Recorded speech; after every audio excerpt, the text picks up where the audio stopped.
anao manaraka ny meteo am'izao ariva izao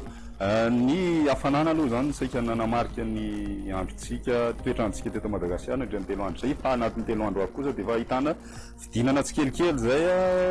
raha ny aty atsimo sy ny aty avoatany mazava ho azy na ny mafana ny ambony indrindra na ny ambany indrindra any amin'ny voalohany volana any dia tena mety tafidina hatrany amin'ny 7-7 degré ny maripana ambony indrindra raha ny aty amin'ny ampovoatany idirantsika amin'ny atsiprino ny rapitso maraina dia hitantsika rahona mitsitokotoko aloha zany ny any amin'ny afatry ny Otomatsiatra sy ny any Iorombe mazo ny aty melaka sy Bongolava ary koa itasy vao maraina ny ambiny balika tanteraka ny masoandro ny ho an'ny rapitso tolakandro kosa indray nomboka mipetraka ny orana tanividraona mety orankotroka aty amin'ny fahatan'ny fianaratsoa teo aloha sy ny aty amin'ny atitan'ny atsimo andrefana ary koa melaka mahazo an'izay orana tanividraona mety orankotroka zay ny ambiny dia maina ny andro ary balika ny masoandro ny maripana ovinavina ho an'ny rapitso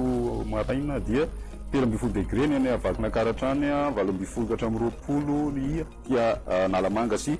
fianaratsoa zay misy fidinana tsikelikely zany io any anatin'ny telo andro ho avy ny morotsiraka tsy dia miova firy ny maripana ambony indrindra ho an'ny rapitso kosa mbola tratra 13 ny any fianaratsoa ho an'ny rapitso fa saingy idina tsikelikely ihany koa zay anatin'ny roa andro faraparan'herinandro zany raha ny marimarina kokoa ny morotsiraka tsinana ihany koa dia hitana an'izay fidinana zay manomboka ny any amin'ny zomano any zany ny fidinana be ny maripana ambony indrindra ho an'ny morotsiraka tsinanany iny ny ilany andrefana moa zany dia manodidina ny 20 ka hatramin'ny 30 degré celsius